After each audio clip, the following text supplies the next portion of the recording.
kabar anak-anak hari ini? Anak-anak SD Pelangi Jimbaran pasti sudah bersemangat sekali ya. Sudah ceria? Sudah siap dengan buku pelajarannya? Sudah semua? Oke. Baik semuanya. Sudah siap bukunya? Sudah ready di depan YouTube? Sudah siap menyaksikan channel YouTube kami? Channel YouTube Pelangi Jimbaran? Ya, baiklah. Ini dia, saksikan ya anak-anak ya. Sebelum kita memulai pelajaran, kita berdoa terlebih dahulu. Mari kita berdoa anak-anak sesuai agama dan keyakinan masing-masing. Berdoa dimulai.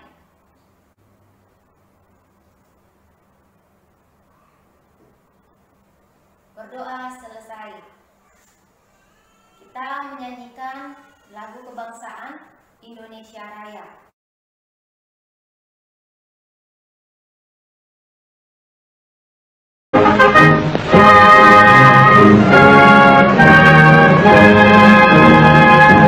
Indonesia tanah airku, tanah tumpah darahku. Di sanalah aku berdiri, jadi pandu hidupku. Indonesia kebangsaanku, bangsa dan tanah airku. Marilah kita berseru, Indonesia bersatu. Hiduplah tanahku, hiduplah negeriku, bangsaku, rakyatku semuanya. Bangunlah jiwanya, bangunlah badannya untuk Indonesia Raya. Indonesia Raya, merdeka, merdeka, tanahku, negeriku yang ku cinta. Indonesia Raya, merdeka, merdeka, hiduplah Indonesia Raya. Indonesia tanah yang mulia, tanah kita yang kaya. Di sanalah aku berdiri untuk selama-lamanya.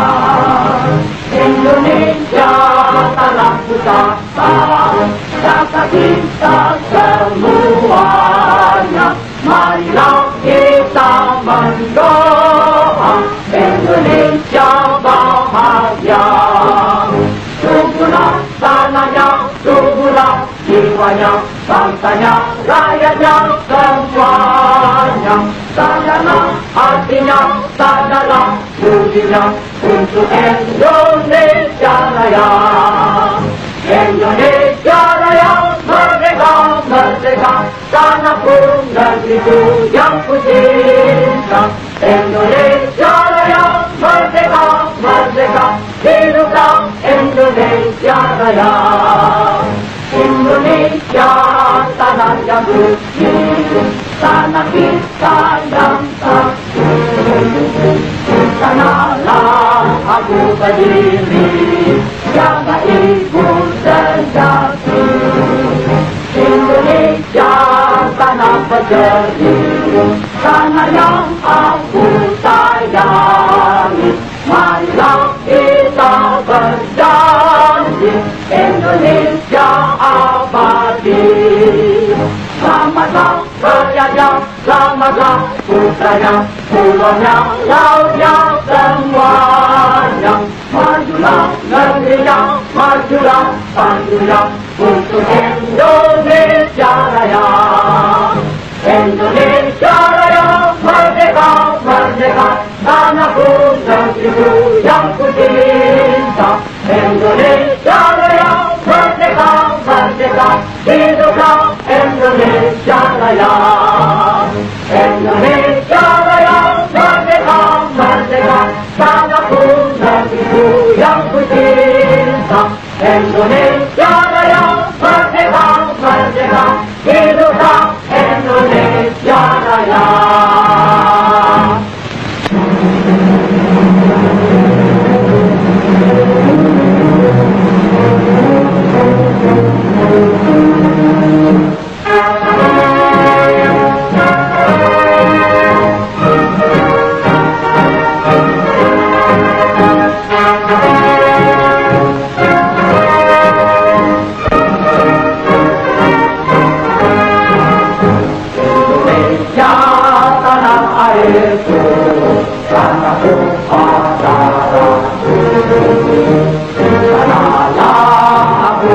berdiri dan mendukungku.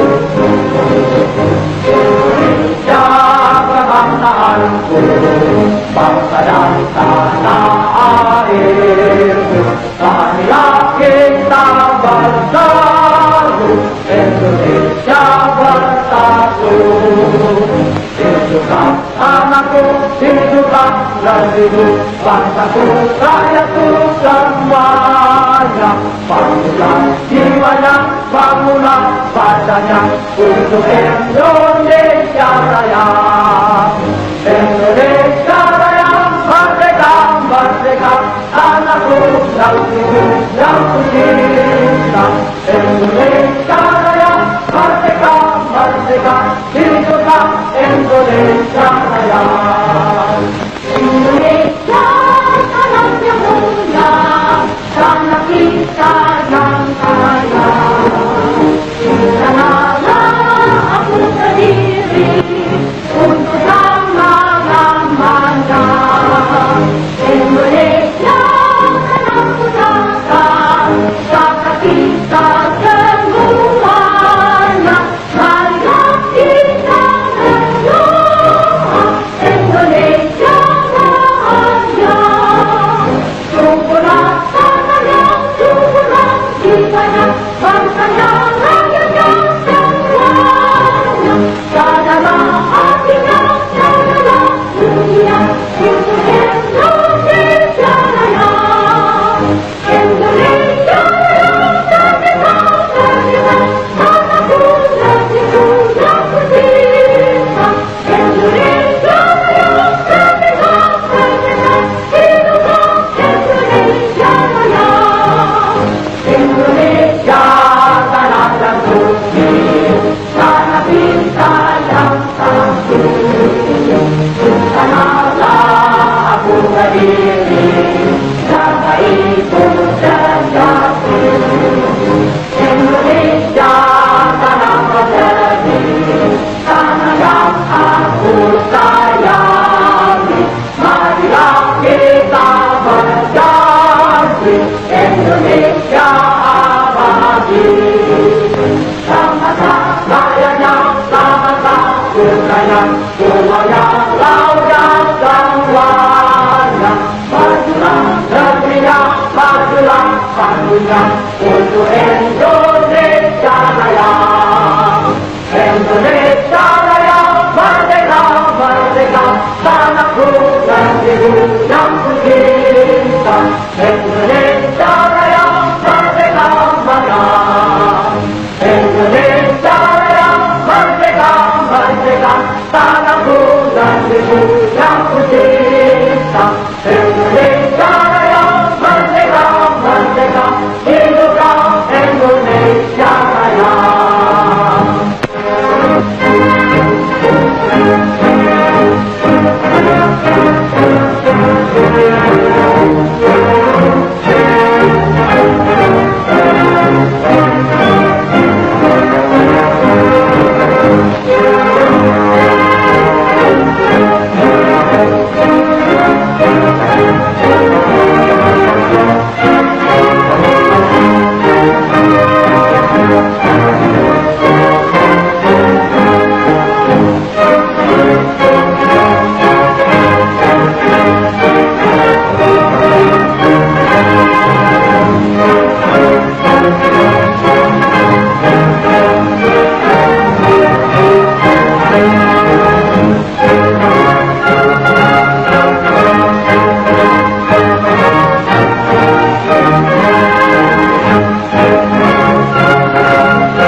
Selamat pagi anak-anak, apa kabar kalian di rumah? Semoga dalam keadaan sehat ya dan tetap semangat mengikuti pembelajaran pada pagi hari ini.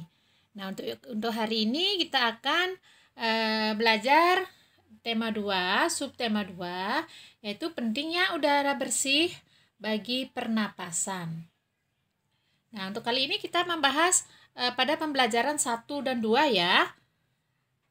Anak-anak, kalian tentu sudah memahami ya bahwa setiap makhluk hidup mempunyai sistem pernapasan yang berbeda. Sistem pernapasan itu setiap makhluk hidup berbeda-beda. Nah, dengan sistem pernapasan tersebut, tubuh mengolah udara yang diperoleh dari lingkungan.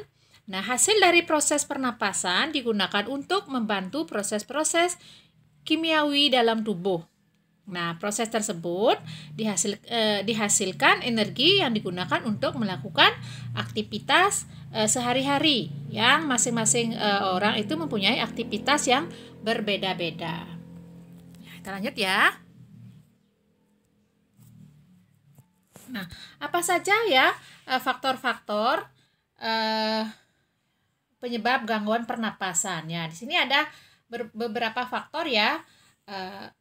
Nah, asap kendaraan bermotor, asap pabrik, itu merupakan penyebab polusi udara. Nah, asap kendaraan bermotor mengandung berbagai jenis polutan ya. Polutan itu adalah zat pencemar. Nah, zat pencemar udara yang berbahaya. Nah, polutan itu dapat berupa debu, dapat berupa asap, dan gas berbahaya. Nah, untuk udara ya bercampur polutan tersebut jika dihirup oleh manusia akan masuk ke tubuh. Nah, sehingga menyebabkan gangguan kesehatan organ-organ pernapasan. Itu ya. Nah, karena secara umum faktor penyebab gangguan pernapasan dibagi menjadi 3. Ya, yaitu faktor fisik, faktor penyakit, faktor lingkungan. Faktor fisik itu berupa kelainan organ pernapasan sejak lahir. Ya, kelainan organ pernapasan sejak lahir. Nah, kelainan ini dapat terjadi pada seseorang yang dari lahir ya. Sebagai contoh misalnya, bayi yang terlahir prematur biasanya mengalami gangguan pernapasan. Dalam kondisi tersebut, bayi prematur memerlukan alat bantu pernapasan ya, sehingga bayi itu harus dirawat di rumah sakit ya, atau tempat-tempat kesehatan. Nah, yang kedua itu adalah faktor penyakit ya, yang disebabkan oleh penyakit. Nah, seperti batuk, influenza, asma, dan kanker paru-paru. Yang ketiga itu adalah faktor lingkungan. Nah, faktor lingkungan ini berupa gangguan pernapasan yang disebabkan oleh lingkungan yang kotor. Karena lingkungan yang kotor itu menyebabkan udara, penyebabnya adalah udara kotor. Ya. Nah, sehingga udara kotor berarti telah tercemar oleh polutan ya. Nah, sumber pencemaran udara itu dapat berasal dari misalkan asap rokok, asap pabrik, asap kendaraan bermotor, dan asap bila terjadi kebakaran hutan. Nah, selain itu ada juga limbah pabrik dan sampah menjadi sumber polusi udara. Nah, limbah pabrik ini, limbah pabrik dan tumpukan sampah menghasilkan gas yang berbau busuk dan beracun sehingga dapat menyebabkan gangguan pernapasan. Nah, di sini sekarang uraian tentang beberapa gangguan dan penyakit pada sistem pernapasan ya. Uraiannya di sini adalah yang pertama adalah influenza. Ya. Nah, influenza itu disebabkan karena virus influenza. Ya, virus ini dapat menyebar dari satu orang kepada orang lain, terutama bersin. Ya, terutama bersin penderita influenza. Nah, masa inkubasi dari penyakit ini sekitar 1 hingga 4 hari. Nah, infeksi mulai dari 1 hari sebelum timbulnya gejala influenza. Gejala yang ditimbulkan dari penyakit ini antara lain pilek. Tentunya anak-anak pasti pernah ya mengalami pilek, hidung tersumbat, bersin-bersin. Nah, kadang-kadang tenggorokan terasa gatal, demam, sakit kepala, dan otot-otot terasa sakit. Nah, itu adalah influenza yang pertama. Yang kedua, itu adalah asma. Asma adalah jenis penyakit gangguan pernapasan ya, khusus pada paru-paru. Asma merupakan penyakit sesak napas karena adanya penyempitan pada saluran pernapasan. Yang selanjutnya adalah emfisema. Ya, emfisema ini adalah penyakit pembengkakan paru-paru. Nah, paru-paru mengalami pembengkakan karena apa? Karena pembuluh darah pada paru-paru kemasukan udara. Nah, penyakit emfisema ini ditandai dengan sesak napas terus-menerus. Sesak napasnya itu keras ya, sesak napas terus-menerus yang menghebat ya. Nah, seseorang yang menderita emfisema ini akan merasa cepat lelah dan letih. Itu adalah yang ketiga, gangguan pernapasan yang ketiga. Nah, sekarang yang keempat itu kanker paru-paru. Nah, kanker paru-paru ini adalah pertumbuhan sel yang tidak terkendali. Dalam jaringan paru, kanker paru-paru dapat disebabkan oleh sejumlah zat karnisogen dari lingkungan, terutama asap rokok. Nah, itu adalah kanker paru-paru. Nah, yang kelima adalah tuberkulosis atau TBC. Nah, tuberkulosis atau TBC merupakan penyakit menular yang disebabkan oleh bakteri Mycobacterium ya, tuberkulosis. Nah, di sini bakteri tersebut menimbulkan bintil-bintil pada dinding alveolus ya. Jika penyakit ini menyerang dan dibiarkan semakin meluas, dapat menyebabkan sel-sel pada paru-paru mati. Akibatnya, paru-paru akan menguncup atau mengecil. Nah, itu adalah yang kelima, penyakit yang kelima ya, kelainan pada sistem pernapasan. Nah, yang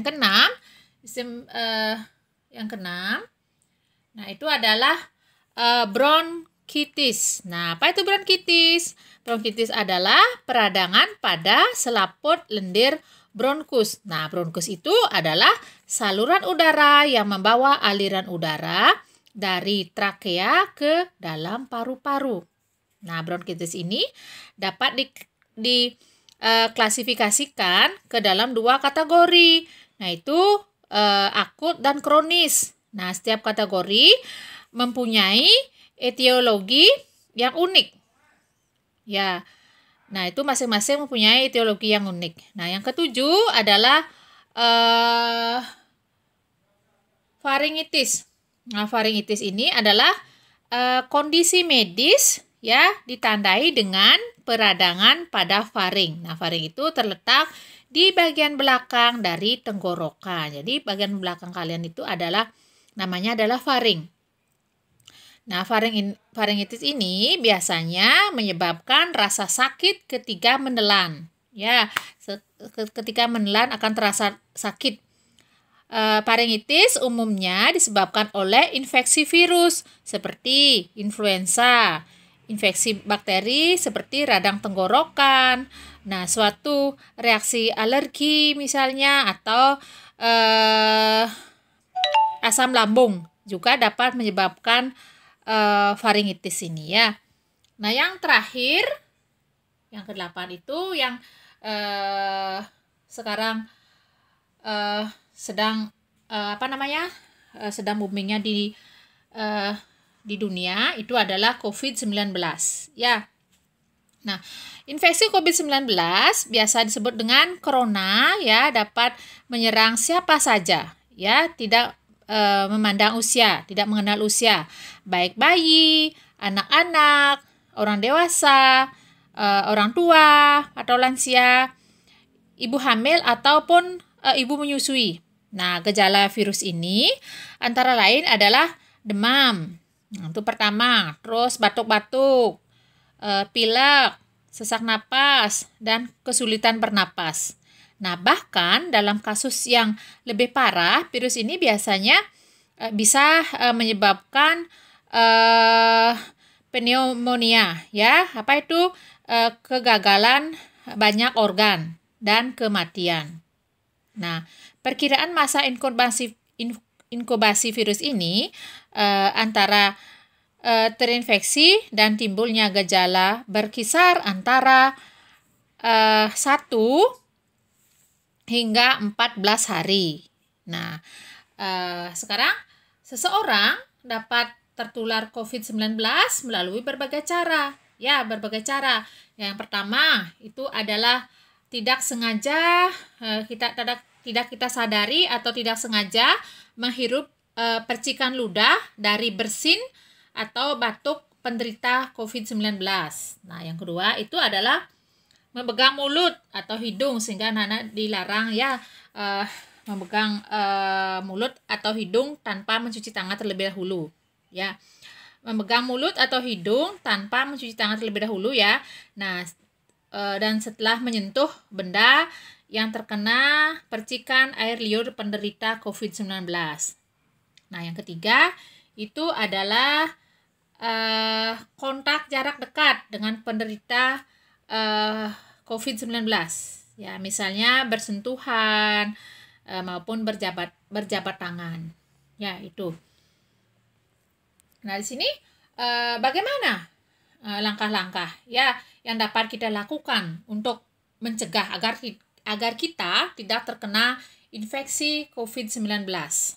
Nah, adapun langkah-langkah itu adalah kita menghindari kerumunan orang banyak ya. Nah, kedua itu adalah kalian mencuci tangan dengan benar dengan menggunakan sabun.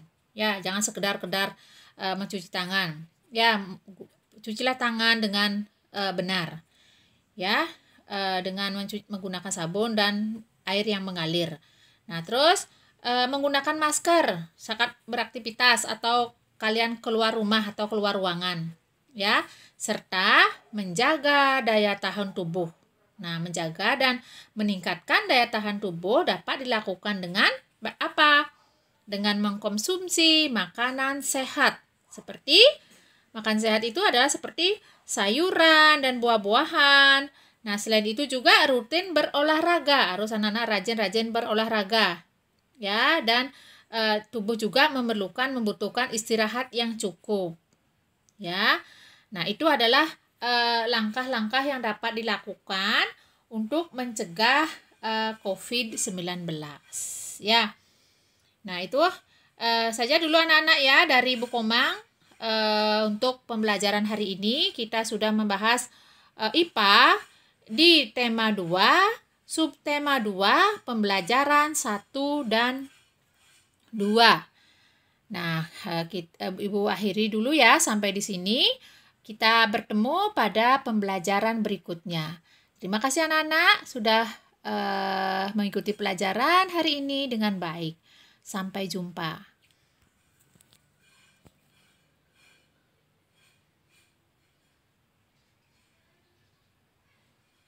Nah, bagaimana? Sudah menyaksikan YouTube-nya tadi? Sudah menyimak dengan baik-baik? Jika kalian ada yang belum paham, kalian bisa pause kembali, kemudian kalian putar kembali, kalian pahami dengan baik-baik. Oke? Tetap semangat ya anak-anak ya, jangan mau kalah ya dengan lain-lainnya. Oke, tetap semangat.